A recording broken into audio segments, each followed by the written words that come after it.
Hello बच्चों, चलिए प्रश्न पढ़ते हैं। एक छड़ सीडी बिंदु सी पर धुरी के चारों ओर 5 चक्कर प्रति सेकंड आवृत्ति से घूर्णन करती है। छड़ की लंबाई 0.8 मीटर है। चुंबकीय क्षेत्र की तीव्रता 0.3 टेस्ला है। छड़ के सिरों के मध्य विभवांतर होगा। पहला विकल्प है 3 वोल्ट, दूसरा विकल्प है 1.5 वोल्ट, तीसरा विकल्प है 2 वोल्ट, चौथा विकल्प है 1 वोल्ट। तो आइए बच्चों प्रश्न के लिए मुख्य अवधारणा की चर्चा करते हैं। मुख्य अवधारणा तो देखिए बच्चों, विद्युत वाहक बल पर आधारित प्रश्न।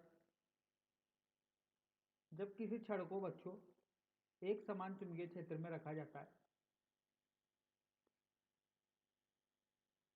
और ये अगर कोणीय वेग ओमेगा से ये घूर्णन कर रही है बच्चों,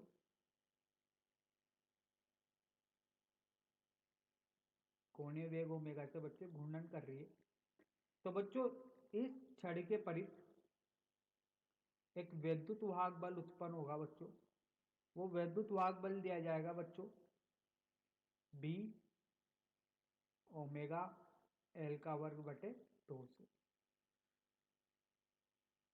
इस सूत्र के द्वारा बच्चों इस छड़ में उत्पन्न जो वैद्युत वाहक बल होते हैं गतिशील छड़ में, जो कि कोणीय वेग ओमेगा से इस एक समान चुंबकीय क्षेत्र में घूम रही है,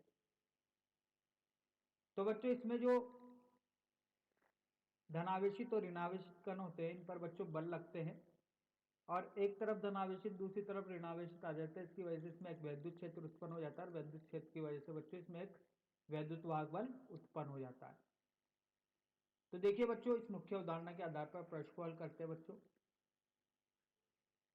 बोला गया है सीधी दूरी पर घूम रही है बच्चों, ये एक चक्कर लगा रही है बच्चों और चक्कर के लिए यहाँ पर आवृत्ति दी गई है बच्चों 5 चक्कर प्रति सेकंड और लंबाई है बच्चों इसकी 0.8 मीटर। और बच्चों एक समान चुंबकीय क्षेत्र की तीव्रता दी गई है बच्चों, ये दिया गया है 0.3 टेस्ला। तो देखिए बच्चों, जैसा मुख्य उदाहरण में देखा कि जब कोई भी रोड एक समान चुंबकीय क्षेत्र में कोणीय वेग ओमेगा से घूमती है तो इसके सिरों के मध्य उत्पादन विद्युत वाहक बल बी ओमेगा एल का वर्ग बटे 2 होगा। तो बच्चों मान रखते हैं ओमेगा होता है बच्चों 2 पाई एफ, तो 2 गुणा पाई गुणा एफ का मान बच्चों कितना दिया है 5 चक्कर प्रति सेकंड। तो बच्चों बी का मान है 0.3, ओमेगा का मान है 2 गुणा पाई गुणा 5 और बच्चों एल का वर्ग, इसका मतलब हो जाएगा बच्चों 0.8 का वर्ग बटे 2।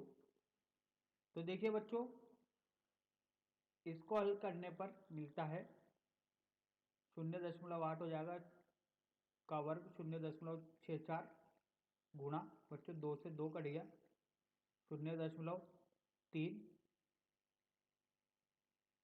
गुणा 5 गुणा 3.14 पाई का मान बच्चों।